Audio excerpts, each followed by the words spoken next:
Here's a good one. Mr. James, again, says Samantha talks a lot about responsive desire. This is a good one. But what if she will have sex, but she obviously isn't actually desiring her husband? In other words, she's just going with the motion.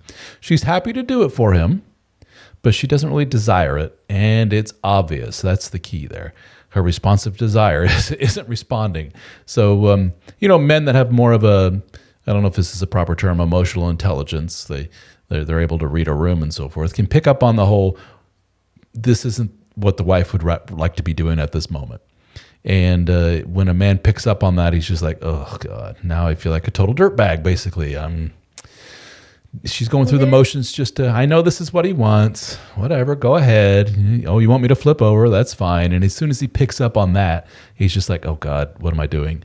And it's an instant mood killer and an instant whatever. So I always tell men, if you're getting that, she's staring at the ceiling and looking whatever, and you don't feel like it's right, then by all means stop and go, are you okay?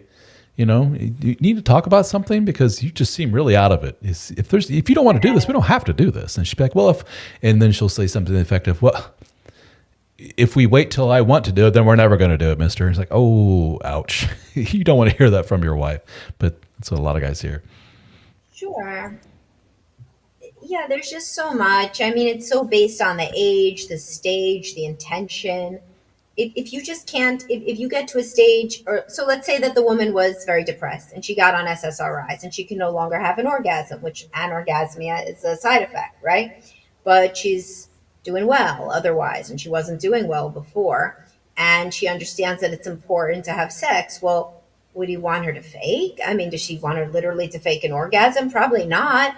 If she does something with love, there are guys who are like super, super A, anxious, and B, have no idea basically what long term monogamy looks like. So then they think everything's supposed to look like porn. A lot of those guys, by the way, do a lot better after they get off of porn because it's no longer crowding up their neural pathways about like a 20-year-old woman screaming in ecstasy when you take your pants off, basically. And like instead, they are like, all right, this is nice. It's like a version.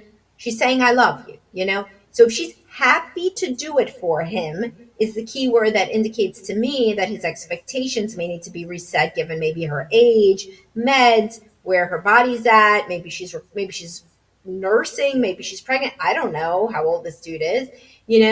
And so there's multiple variables. Now, if she is just laying there and not even responding, and it's just like bracing herself for impact, then no, you shouldn't have sex like that. But many women do not, literally intelligent women do not understand that that is not okay. The same guys who use sex as a pressure release have trained women to think that sex is a pressure release. So they say, if I am gifting you my vagina for the moment, what else is there here? And maybe the man himself, as a younger man, and I hear this a lot, by the way, men were just doing a 5-minute encounter when they were younger. They didn't know any better. They didn't have a smartphone or access to lots of porn and, Reddit forums on kinky marriages. And so they did just roll over and penetrate her, and that was pretty much it. And she's still doing that now 20 years later, but now he thinks that it ought to look very different after he's done with his multi-hour edging sessions on Pornhub. You know what I mean? So it's like a different feel. And she's like, what happened to the guy that just wanted to use my vagina? That's who I signed up for. We're not very like kinky, crazy people. So there's that much more than you realize.